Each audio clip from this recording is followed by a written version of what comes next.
They create facades, and they do it in unison with these so-called traditional media. And now they figured out that social media, they can't win that, so they need to suppress it. They need to cancel it. They need to get rid of it. They got to make sure that it doesn't get out there, that you all aren't allowed to communicate. So let's look at, again, a little bit deeper in terms of how the Democrats and the liberals do this and what they're trying to do. H.R. 1, House Resolution 1, was introduced in the 116th Congress as well as the 117th Congress. They modified it a little bit, made it even worse in the 117th Congress. It's called H.R. 1 because that is the Speaker's signature bill. That is the one she is signaling to the world that she wants more than anything else. And let there be no mistake, it wasn't about COVID, it wasn't about anything else, it was about elections. It's called the For the People Act. It has nothing to do about for the people, it has everything to do with winning elections, securing elections. And I'm going to read to you, and it gets to be a little exhaustive here, with some help from the Heritage Foundation in what they put together in their analysis of H.R. 1. It really is a one-size-fits-all, and again, this is focused on elections. One-size-fits-all elections run by DC partisans for their own electoral benefit. It mandates 15 days of early voting. And keep in mind, I want to put the context here, elections are run locally by your counties. They're certified by states. But they want federal control. And I got to make sure, even though the fiasco and the concerns, the deep-seated legitimate concerns that you had about the integrity of the election, don't fall into the trap that the liberals want us to go, which is federalizing this. If you think there are problems now, this is the kind of stuff that the liberals want to do. Requires automatic voter registration for those who get driver's licenses, welfare, Social Security, go to prison, or receive Medicare, whether those voters are eligible to vote or not. It mandates online registration, which can be vulnerable to cybersecurity issues. No fault absentee voting, which means, hey, I made a mistake, it doesn't matter, you go ahead and count that ballot.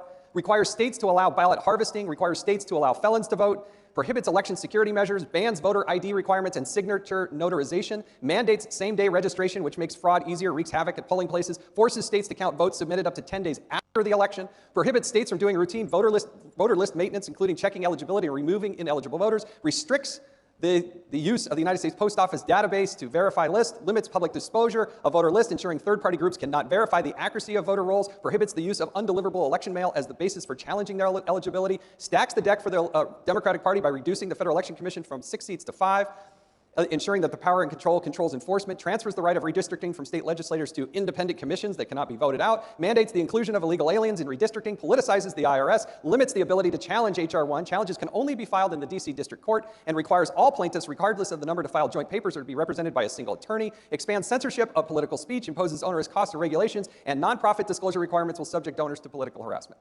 That's just the summary of what this one bill does, and it's her #1 vote. So, what are we to do?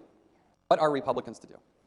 The magic of the Trump administration, with the policies that Donald Trump led us to. I think an honest assessment would say, I wasn't quite sure he was going to be the most conservative president, but his 4 years in office proved that he was the most conservative president. Donald Trump and the administration, what the traditional media tries to do is keep it on the cult of personality.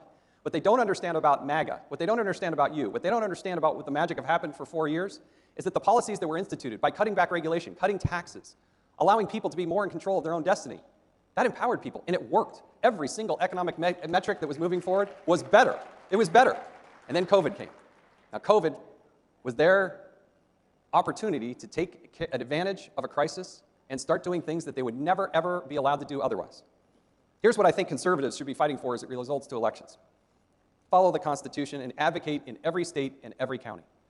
Having the integrity of the ballot, making sure that we demand only legal, lawful votes be allowed, and that we verify that we authenticate the vote. We can lead the charge as conservatives on voter access while also authenticating the vote, using things like blockchain and other types of smart ways to think through this to make sure that that ballot integrity is there. You have to fight those, not necessarily in the halls of Washington, D.C., other than suppressing H.R. 1, but you've got to fight it in your own community. Every one of you has a county commissioner or somebody, other form of government there at the county level. That's where conservatives need to be organized and push. Ronald Reagan, one other thing that he said, let us be shy no longer. Let us go to our strength. Let us offer hope. Let us tell the world that a new age is not only possible, but probable. The thing I like and appreciate about the conservative movement is that we're happy warriors. We believe that the best days of the United States of America are ahead of us. I also believe in what Margaret Thatcher. If you go back and read the history and look at what Margaret Thatcher did in the days of the UK and the difficulties that she was facing, and she was trying to rise in power as a conservative, she said, first, we need to win the argument. Then we go out and win the vote. We're like minds here. We believe that Donald Trump was one of the best presidents to ever serve our nation. But what I do hope in my heart of hearts, is that you find that passion in those issues, and you break bread with your neighbors and your friends and the people who don't see it as clearly as you do. Maybe they voted for somebody else, but that you share from your heart why you believe what you believe. I think if you do that in an honest and sincere way, not to berate somebody, not to make them feel stupid, but to actually reach out, break bread, and explain to them why you believe what you believe. You know, with my wife and I, for instance, we believe in the right to life. We believe that an abortion is murdering a child. That's how we look at it. And so when we talk to friends or neighbors or loved ones or relatives, and they say, why do you believe so strongly? I mean, what about this tweet? And I'd say, you know what? I just believe in the sanctity of life.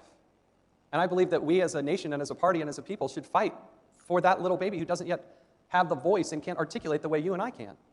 Talk from your heart, ladies and gentlemen. Explain why you believe what you believe. Look in the mirror. And don't just think that Donald Trump and Donald Trump Jr. and Laura and everybody else is going to take care of it. We have to do that individually. We have to tackle election security. We've got to be able to talk about these issues one at a time. Find those that you're passionate about, because there's a lot of people out there that are counting on you. Most people don't engage in an election, but you do.